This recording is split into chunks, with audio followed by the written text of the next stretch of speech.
waxa ay hindistay internetka muuska kombiyuutar hannaanka aqoonsiga goobaha ama GPS diyaaradaha waxbasaasa habka gantaalaha caaqilka ah maantana waxa ay hindisaysaa diyaarada aan duuliyo lahayn oo xajmi ahaan la eg duqsiga kuwaas oo loogu talagalay inay waxbasaasaan waxa ay isku dayaysaa inay aadanaha ku samayso horumarin si uu u noqdo grandizer haddaba maxaad ka taqaanaa wakaaladda cilmi baarista militariga Maraykanka ee DARPA taas oo rogta ama gedbisa wajiyada dagaalka si joogto ah sanadkii 1957 ayaa midowga Sofiyeed waxa uu hawada sare u diray dayax gacmeedkii ugu horeeyay ee sahan sameeya waxa uu sitay magaca Sputnik 1 kaas oo sabab u ahaa dhalashada hannaanka difaaca aqoonta ku dhisan ee wasaaradda gaashaandhigga ee Maraykanka iyo hay'adda ugu saamaynta wax soo saarka iyo qarsoodiga badan adduunka ee DARPA waxa lagu aasaasay go'aan u lahaa aqalka Koongareeska Maraykanka sanadkii 1958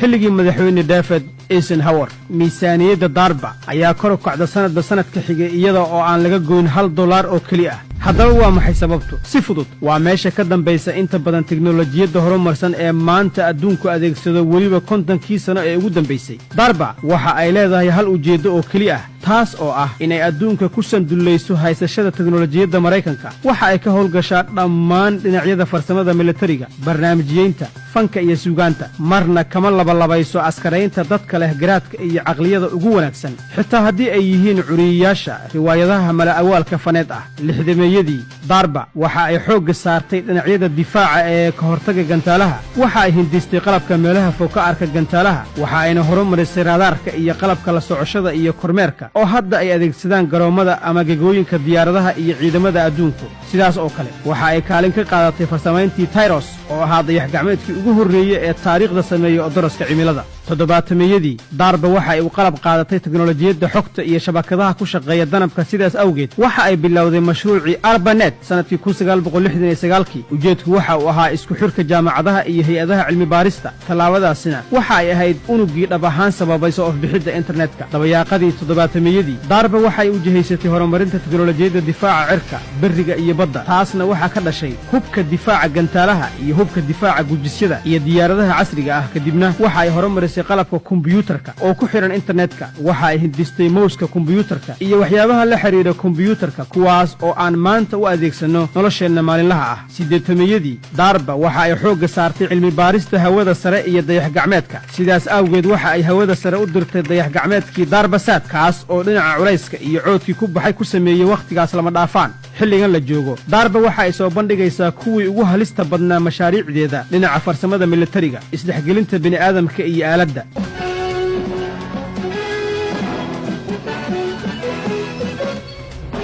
aragtida grandizer ama ninka birta ah ama Superman ma aanay ahayn oo kaliya sheeko DARPA waxay ka shaqaynaysaa farsamaynta nin dhab ahaan mucjiso ah arrintu waxa ay soo bilaabatay sanadkii 1960 kadib qorshe ujeedkiisu ahaa hagaajinta howlgalka askariga Maraykanka ah iyo in laga dhigo mid aad ugu baraarugsan isla markaana xamili kara goobta dagaalka kadibna cilmi baaristii laga sameeyay arrinkaas ayaa u sii hormartay ujeeddo kale oo ah farsamaynta dagaalamayaasha super iyada oo taas loo marayo in aaladda lagu laro ama la dhex geliyo dadka sanadkii 2018 Pentagonku waxa uu u dejiyay ciidanka Maraykanka caqiido cusub taas oo ujeedkeedu yahay in laga guuro habka kooxaha horimaha iyo qaybaha militariga ee aadka u culus loona guuro horumarinta askar mucjiso ah oo ku dhex jirta kooxo yaryar oo kala fog sidaas awgeed DARPA waxa ay isku dayaysaa farsamaynta insaan dhammaantiis aalad ah kaas oo buuxinaya booskii askariga xilliga dagaalka sidii horeyba ay u samaysay iyada oo la adeegsanayo diyaaradaha aan duuliyaha lahayn ninkan cusub ee aaladda ah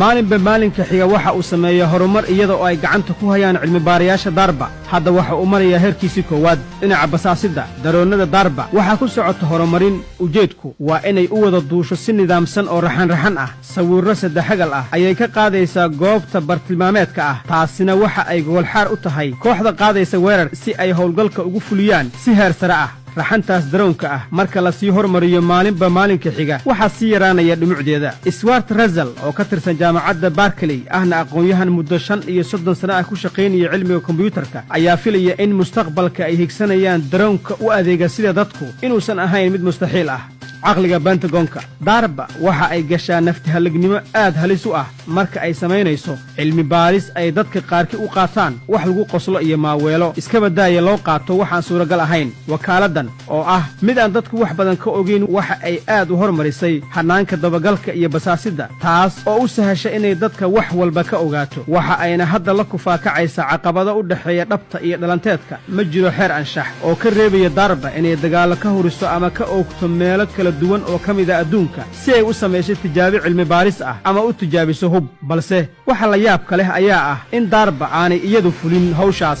wakaaladani ma dhaafsiisana oo keli ah inay ka shaqayso isku xidhka qof xeelad iyo dhagar sare uga shaqeeya shaybaaradeeda cilmi baarista iyo gantaalka iswada ee garaacaya suuriya afghanistaan ciraaq ama yeman waa iskaashi adag oo u dhexeeya hibada dadka iyo sida uu militarigu u adeegsado hibadaas sidaas awgeed darba waxaa loogu yeeraa caqliga bentagonka hindisayaashii ugu caansanaa uguna halista badnaa ee darba baabuurta iswada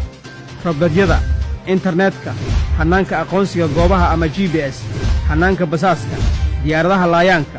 kuwa aan duuliyaha lahayn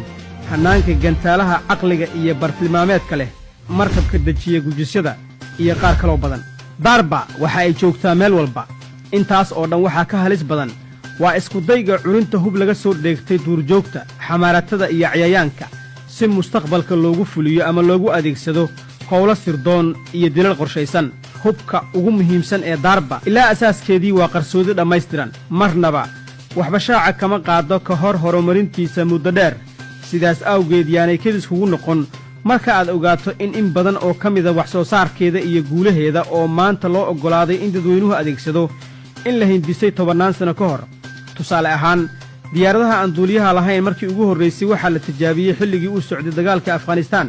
sannadkii 2001 sidaas oo kale hannaanka aqoonsiga goobaha ama g b s-ku waxa uu tijaabo ku jiray xilligii uu socday dagaalkii khaliijka sannadkii 1991 ma jiro qof yaqaan waxa ay yihiin curisyada iyo hal abuurka darba ee hadda militariga maraykanku ku tijaabinayo ciraaq iyo suuriya sirta darba hal abuurka hoggaanka u daa waxaa la dhihi karaa darba waa meesha ugu hal abuurka badan caalamka oo dhan miisaaniyaddeeda sannadluhu waxa ay gaaraysaa $3 bilyan oo dollar in badan oo ka mida miisaaniyaddaas waxa ay ku bixisaa tijaabada xitaa haddii suurtagalnimada tijaabadaasi ay u badan tahay inay fashilanto mid ka mid a sababaha ugu muhiimsan ee guusha wakaaladdu waa madax bannaanida ay siiso cilmibaarayaasha si ay wax u hindisaan sannadkii 2016 kaadirka darba waxa uu gaaray 200 oo shaqaale waxaa ka mida 100 xidhiiriye oo kormeera 250 mashruuc iyo 2,000 oo heshiis cilmi baariseed oo lala galay jaamacado iyo hay-ado kala duwan darba waxay ka kooban tahay 6 xafiis xafiis kasta waxaa jooga tiro isku xirayaal mashaariic ah kuwaas oo howl ahaan u dhigan faraska wakaaladda xidhiiriye kasta waxa uu si toosa u kormeeraa dhowr mashruuc waxaana shardi ah inuu asal ahaan ku xeel dheer yahay hawshiisa darba 90% waa ku fashilantaa tijaabooyinkeeda taas oo macnaheedu yahay in horumarka aan maanta la nool nahay uu yahay natiijo 10% ka ah miisaaniyad dhan $3 bilyan oo dollar dhammaan mashaariicda darba waxaa ka dambeeya ujeeddo qura taasoo ah ka taqallusidda dhammaan cadowga maraykanka ee mustaqbalka sida muuqatana kaalinta koowaad ayay gelisay ameerika iyada oo ay ku kacday miisaaniyad loo arko inay tahay mid hoosaysa marka la garab dhigo ama laga qiyaas qaato awoodda ay haystaan dawladaha carbeed qaarkood taas waxaa kaaga filan tusaale ahaan inaad fahamto in sacuudigu uu la saxiixday madaxweyne trump heshiisyo lagu qiyaaso inay ku kacayaan lacag dhan $400 bilyan oo dollar sannadkii 2017 waana lacag ku filan in lagu maalgeliyo wakaalad sida darba oo kale ah muddo 135 sano ah darba oo kale ayay ku hormaraysaa ameerika haddaba maxay waddamada carbeed ku hormarayaan haddii aad u aragto in muuqaalada noocani oo kale ah aad wax ka faa'iidayso leeg saar si aan u aragno cadadda tirada danaynaysa mahadsanid